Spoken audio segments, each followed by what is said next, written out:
not going to harm us. It was only once I got back and I read up about this group, it's like, yeah, they will kill you. But I think you've got to think you're not going to die. You can't wake up every morning and think, I'm going to die today, today's my last day. I certainly couldn't get through the experience like that. I tried to be as positive as I could. I mean, we were absolutely exhausted the whole way through. We probably walked about 700 miles. We would move to a camp, then a few days later we'd move on. What I discovered from going back to meet Antonio was that the army were very hot on our tails. You know, they were just round the corner, just round the next mountain, and so we had to keep moving. And then, after you'd escaped and you'd been released, and then you came back here, tell me about the first contact with Antonio. I met up with a Colombian priest who had negotiated our release, and he'd said to me, this was about 6 months after you know, we'd been back in the UK, he said to me, there's somebody from the mountains that wants to get in touch with you. I thought I was in touch with all the other, well, I was in touch with all the other hostages. I couldn't think who it would be, and he said, no, it's one of the captors. And immediately I knew it was Antonio. Antonio was the one guard of all of them that I got on with the most. We'd spoken about things other than the situation we were in. He was the one that had flashes of humanity, whereas the others didn't. I handed over my email address and expected an email, but that email didn't arrive for about another 5 months. And so when it did arrive, it was kind of out of the blue. And also the name in the email, the sender box, wasn't Antonio, it was his real name, because obviously they all have a name that's given to them when they join this group. So first of all, surprise, confusion. I mean, I'd never been kidnapped before. I'd never been in this situation before. I'd also then never received an email from a kidnapper before. I wasn't sure what I'm supposed to do with it. Am I supposed to tell the Colombian authorities? Should I report it to the Metropolitan Police here, because they have a hostage unit? I decided to sit on it for a couple of weeks. And it took me 2 weeks to kind of write back to him. And from there, we just carried on writing. It wasn't like we received emails, we swapped emails every month, you know. I could go for 6, 7 months without hearing from him. But he was your captor before. I mean, what was the relationship, what was the correspondence like? Was it between old friends, or...? I mean, it had that tone, and that was mostly the tone that he put on it. He never really mentioned he never mentioned the kidnapping at all. He always talked about it as your experience, or what happened to you in Colombia, or those months. I think, looking back now, looking at all the emails, there's no way you could actually trace him to the kidnapping through the emails. They were quite conversational. We talked about how we were doing, what we were doing. He told us he was no longer in the group that had been involved in the kidnapping, that he was trying to get out of Colombia. And as time went on, I realised he had got out of Colombia. Sometimes, like I said, his emails wouldn't, you know, he wouldn't email for about 6 months. And that was basically, I think he'd gone underground and was, you know, trying to find his escape route. And so you decided to go and carry this through and actually go and meet him? Yeah, I mean, when you're kidnapped, you know absolutely nothing. You don't know what's going on in the outside world. You don't really know even why you're being held. We were given so little information, actually, during the kidnapping. So when I came back, I wanted to find out as much as I could about it. And I did. I found out as much as I could from my parents, from the priests who negotiated our release, from the authorities in Colombia. But there was still this one part of the jigsaw that was missing, and that was the kidnapper's side. And I actually put it to rest, and I thought, I'm never going to be able to fill in those pieces. I'll just have to deal with what I know now. Once his email came through, I thought, well, actually now there's someone out there that has all the answers. And to me, a lot of people say, well, why would you go back? And to me, it was always, well, why would I not go back? There's a man out there that knows so much about a very important part of my life, and I want to find that information. What was the most important thing you found out? I think I wanted to know, I didn't necessarily need an apology, but I wanted to know that he understood what we were going through, that he understood what the repercussions of his actions, his and the group's actions, that it wasn't just us, but there were my family, friends, people back home. I needed to know that there was some humanity. I mean, that we were supposedly being held to raise awareness of human rights violations. I mean, which is ironic because they took away our basic human right to freedom. And I wanted him to understand that, you know, no matter what you're fighting for, that you know, those means never could justify the end. What have you decided Antonio really was? Was he a freedom fighter or a terrorist or what? I would say he falls somewhere between the two. He claims he's a freedom fighter. I mean, of course he would. But actually, going back to Colombia, we met up with a group of women who were the women we were supposedly held for.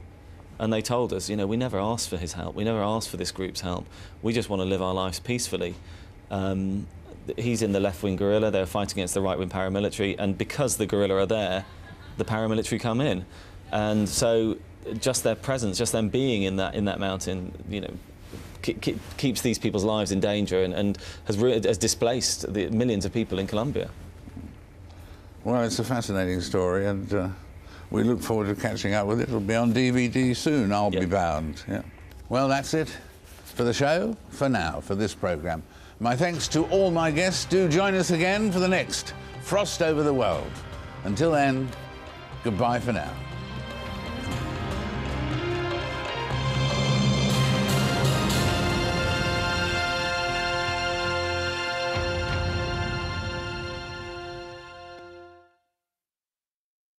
Business Latest is brought to you by Catalum, the most efficient and environmentally friendly aluminium smelter.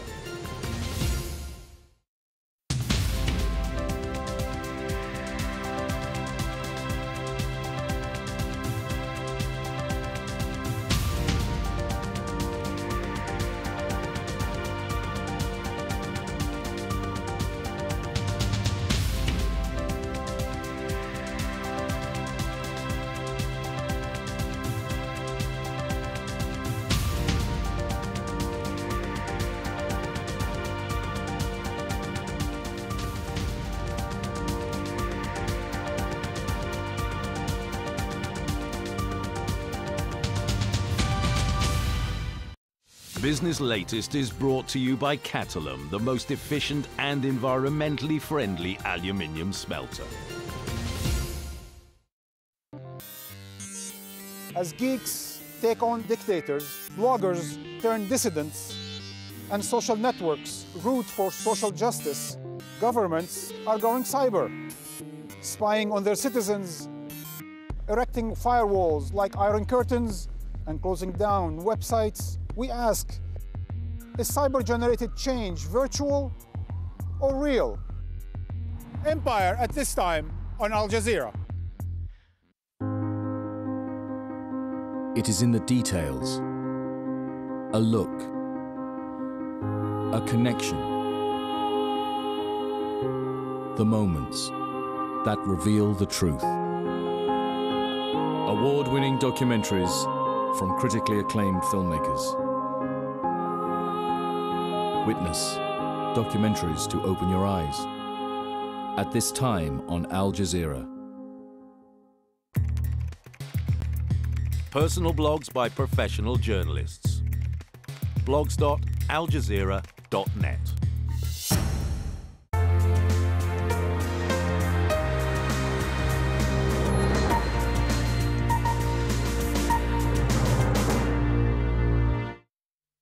This is Al Jazeera.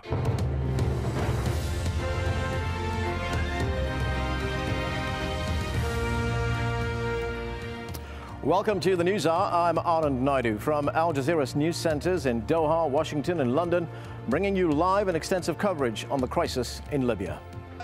Every Libyan individual and every Libyan tribe will be armed, so Libya will turn into a burning hell. New threats from Muammar Gaddafi during a surprise appearance in Tripoli's Green Square.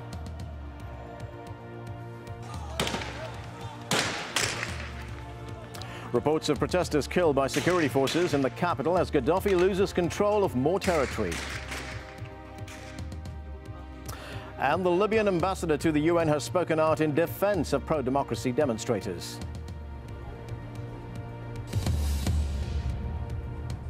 I'm Jane Dutton in Washington, D.C. As the international reaction steps up a gear, the White House announces it will impose sanctions on Libya and seek support from European allies. I'm Lauren Taylor in London with the latest reaction from Europe, including refugee crisis. Tens of thousands of people arrive in Malta after fleeing the Libyan violence.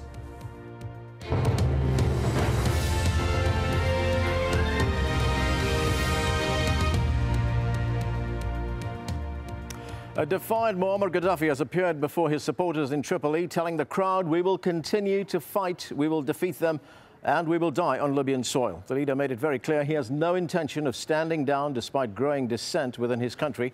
Making new threats against pro-democracy demonstrators, Gaddafi said he was prepared to arm his people to defeat the enemy.